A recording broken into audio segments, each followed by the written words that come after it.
Hello and welcome to another weekly news video. I am Trainer Weaves and this is This Week in Pokemon Go. First up, little bit of news for me. This channel, PokeWeaves, has just hit 1,000 subscribers, so thank you all very much for that. It is amazing as far as I'm concerned, because I'm still very new at this.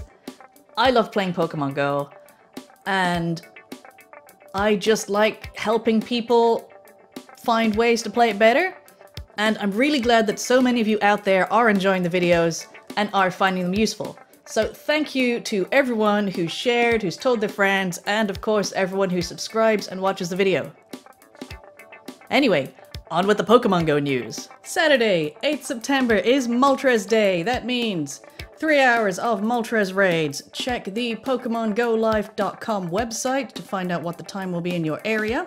If you plan on taking part, which you should because there's a chance of getting shiny Moltres from the raid, you will need Pokemon with rock attacks. So, when you're setting up your battle parties in advance, because you should be doing that too, you want Tyranitar with rock attacks, you want Golem with rock attacks, and then fill up the rest of your party with water attacks and electric attacks. If you don't know what battle parties are, go into your Pokemon bag. Look in the top left corner, you'll see a thing that says Battle Parties. That is where you can set up a set of 6 Pokemon, and when you're in a raid lobby, you can just flip straight to those instead of having to pick each of your Pokemon individually. Very useful because if you're hunting shiny Moltres, you should know that I did 14 raids on Articuno Day, did not get a single shiny Articuno. I did, I think, 14 raids on Zapdos Day, I got 2 shiny Zapdos. Nick, however, who was with me the entire time, did the same number of raids and he got 0 shiny Zapdos. So you are gonna have to work quite hard if you want to be sure of getting a shiny Moltres. Good luck with that! It is now September, which means a whole new series of quests. This month's theme is Fire, and that means we have a whole bunch of quests that give out fire Pokemon and also quests that need fire Pokemon, which is kind of useless if you live in cloudy and partly cloudy weather areas like I do, because we never see fire Pokemon. I mean, technically we do. In the past 2 days, I've seen 2 Numel in the distance. Did not catch either of them. But we also have a new Spinda form. For those of you who don't know, Spinda is a Pokemon that has 8 different forms, at least so far in the code. According to lore, it has a lot more, but Pokemon Go has 8 forms lurking in the code somewhere. They already released 1 form, and we had that last month from a quest.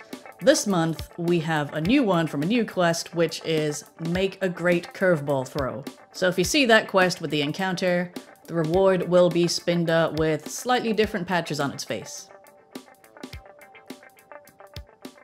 The other quest I'm looking for this month is the one that gives you silver pinaps, and that is catch 5 fire Pokemon. As previously mentioned, there are very few fire Pokemon near me. I've had the quest sitting in my bag for 2 days now, but the nests changed today. And for those of you who don't know what nests are, if you go to a park, often you will find that there are an awful lot of a single type of Pokemon. That's called a nest, and the nests change every 2 weeks on a Thursday. Sometimes a little more if there's an event going on, but in general, every other Thursday, nest spawns in a park will change to something new. Or if you're unlucky, they'll stay the same. And I have heard of a Slugma nest in a nearby city, so I'll definitely be grabbing a bunch of silver Pinap quests and heading out there later today. Come on, little nighttime Slugma. Yes. Extra silver Pinaps. Thanks to the Yokosuka event that happened last weekend, it is Stardust Bonus Week. I'm doing a lot of pointing this video. All the bonuses have been unlocked. Everybody around the world did all their research quests, so good work! This means we have triple Stardust for catches, we have double Stardust for hatches, we have a guaranteed 3,000 Stardust for every raid you do, which is another reason to do Moltres Day. Normally you only get 500 Stardust for a raid. And the Star Piece item will last for a full hour instead of 30 minutes. Star Pieces increase the amount of Stardust you get by 50%, so if you normally get 100 Stardust, you get 150 as long as the piece is running. So this is the week to get out there and farm dust so that you can power up your Pokemon. Or you have more dust to trade for Pokemon you don't already have. Because all regions hit all the research targets that we were asked to do during the various events over summer, the Ultra bonus has been unlocked. Yay! Nobody knows what that is yet, but Niantic have said that they will be announcing it after Moltres Day, so we're hoping for a big announcement at the weekend. There are many rumors and much speculation about what that could be. I'm not going to go into that, but I am hoping for maybe a Mewtwo Day?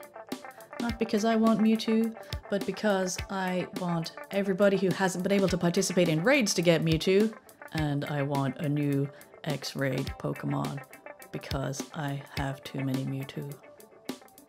And finally, Niantic have announced changes to the Lucky Pokemon system.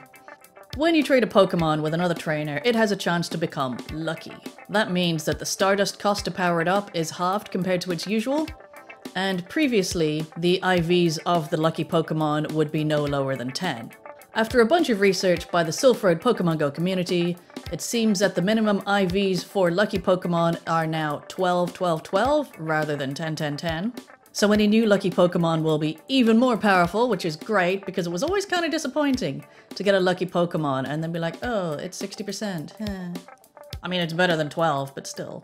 They have also introduced a feature where if you have had less than 10 Lucky Pokemon ever, and you happen to have some Pokemon sitting around from July or August 2016, then if you trade those really old Pokemon with someone else, that trade is guaranteed to produce Lucky Pokemon for both trainers. So that is of no use to me because I have been trading stuff like crazy with Nick every night, partly to get our friendship up and partly to try and get Lucky Pokemon. And all the Pokemon I have from July and August 2018, I would quite like to keep. Even that one Sea King that has Drill Run, because it's 96%, though I'm very, very unlikely to ever use a Sea King in battle, because its attack stat is appalling. But for those of you who have friends who maybe played for a couple of months, or those of you who are just getting back into the game after having played for a couple of months in 2016 and then given it up, you could get a bunch of Lucky Pokemon! So go on out there, trade your probably terrible Pidgeys, trade your Gen 1 Pokemon to your friends, get them to give you something good in return, and you are guaranteed to have a few great Pokemon. That is all the news for this week! Don't forget to hit the thumbs up and subscribe if you like Pokemon news, if you like beginner's guides. There will be another one coming soon. Thank you all for watching. I will see you next time.